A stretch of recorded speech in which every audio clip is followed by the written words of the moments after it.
जय भोजपुरी रउआ लोग से एगो निहोरा बाकी लाल रंग के सब्सक्राइब बटन के दबा के भोजपुरी फैंस क्लब से जुड़ जाए जा और ये घंटी वाला बटन के दबा के भोजपुरी के सब जानकारी बिल्कुल फ्री में मोबाइल पे पाई जा।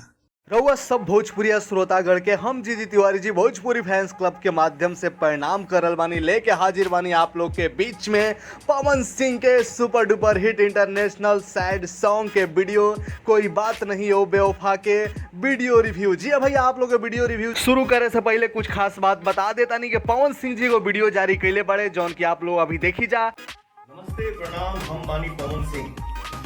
हमारा नया गाना कोई बात नहीं वो बेवफा के फुल वीडियो सॉन्ग देखी ग्लोबल म्यूजिक जंक्शन भोजपुरी के ऑफिशियल यूट्यूब चैनल पर। लाइक करी, कमेंट करी, शेयर करी और सब्सक्राइब करी। अब आप लोग के बतावे जा रहा बानी कि पवन सिंह जी को टिकटॉक वीडियो भी बनैले बाड़े एक गाना के ऊपर। जी हाँ भैया, जौन की आप लोग अभी देखी जा।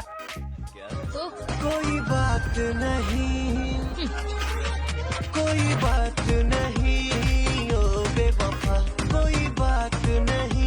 और सबसे बड़ खास बात बता दी कि गाना जौन बा 1 मिलियन व्यू क्रॉस हो गइल बा। जी हाँ भैया, 1 मिलियन व्यू सिर्फ 4 घंटा के अंतराल में ही क्रॉस कर गइल बा। अभी कोनो पोस्टर ऑफिशियल नहीं जारी भइल, लेकिन हम आप लोग को बता रहल बानी और ये गाना जब हम रिकॉर्ड कर रहल बानी 1.2 मिलियन के करीब में बाटे। जी हाँ भैया, 1.2 मिलियन व्यू से प्लस बाटे गाना और लगातार एक व्यू बढ़ रहल बा।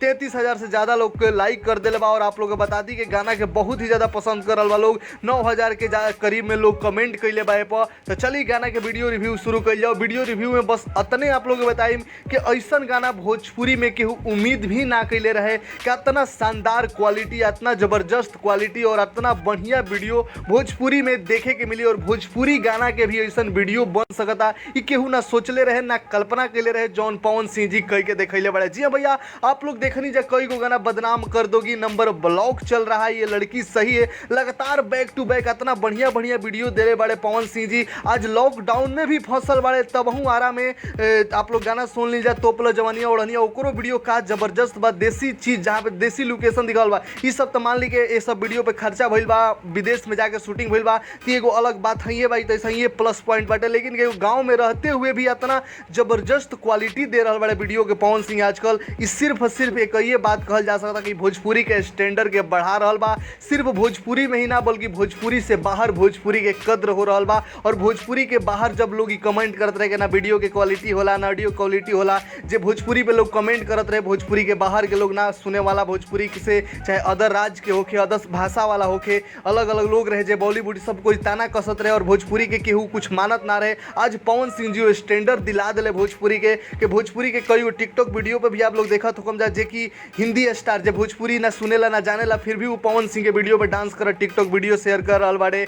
पवन सिंह के वो पसंद कहता रहे पवन सिंह के अपन फेवरेट एक्टर बता रहा बाटे। तो इस सब अचीवमेंट जो बा इहे सब कैला और इहे सब काम से पवन सिंह के मिलल बाटे। और वीडियो के कहम वीडियो के इतना बढ़िया फिल्मावल गइल बा कि लाग रहल बा कोनो बॉलीवुड के सॉन्ग आदमी देख रहल बा। जिसे पवन सिंह जी को साइकिल पे एंट्री कर रहल बाटे। पूरा ही गाना जौन बाटे विदेश में शूट गइल बा। स्टूडेंट लाइफ के कहानी दिखैले बा। पढ़त खानी मधु शर्मा आप लोग देखा तनी कि कॉलेज में बड़ी किताब लेले बड़ी, बैकग्राउंड में जितना लड़की दिखा तरी सब कोई किताब लेले बा। और पवन सिंह जी ओइजा अपन गइल बड़े लड़की से मिले खातिर और बात कह रहल बड़े काहे को छोड़ दिले बड़ी कि और से सगाई कर लेले बा लड़की, तब ओइजा दिल टूटल बा, तब जाके अपन बात कह रहल बड़े। और वीडियो में दूसर लोकेशन भी दिखैले बाटे, जौन की एगो नदी उदी के किनारा पर लोकेशन दिखैले बाटे। तो सब मिला के उतने कह सकता नहीं कि हमारा भी एक गाना के कुछ भी कहे के शब्द नहीं है, इतना बेहतर गाना बा। कहे कि गाना बहुत बेहतरीन बा, हम अपन शब्द में बयान ना कर सकता नहीं। तो आप लोग के गाना के ज़्यादा से ज़्यादा सपोर्ट करी जा, देखी जा। कहे कि गाना के सब कुछ मस्त बाटे, सब कुछ बेस्ट बाटे। अब आप लोग बताई जा, हम एक गाना के 5 में से 5 पॉइंट दे रहा बन। जी हाँ भैया, 5 में से 5 स्टार,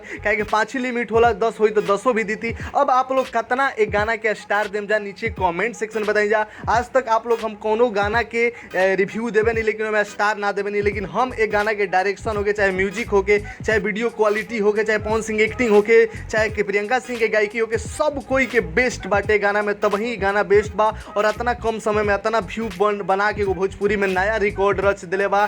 तो आप लोग नीचे कमेंट सेक्शन बताई जा कि कितना स्टार आप लोग देम जा 5 में से 5 और कितना सुंदर आप लोग वीडियो लागल और क्या कहना है गाना के बारे में नीचे कमेंट सेक्शन में बताया दीजिए। लाइक शेयर कमेंट कर जा। मिलते हैं अगला वीडियो में अगला न्यूज के साथ। तब तक अपन भाषा वाला चैनल से जुड़ जाइए। लाल रंग के सब्सक्राइब बटन के दबा के, घंटी वाला बटन दबा के सबसे पहले कोनो भी खबर देख सकता नहीं, जान सकता नहीं। जय भोजपुरी, एकता बना के रखी जा।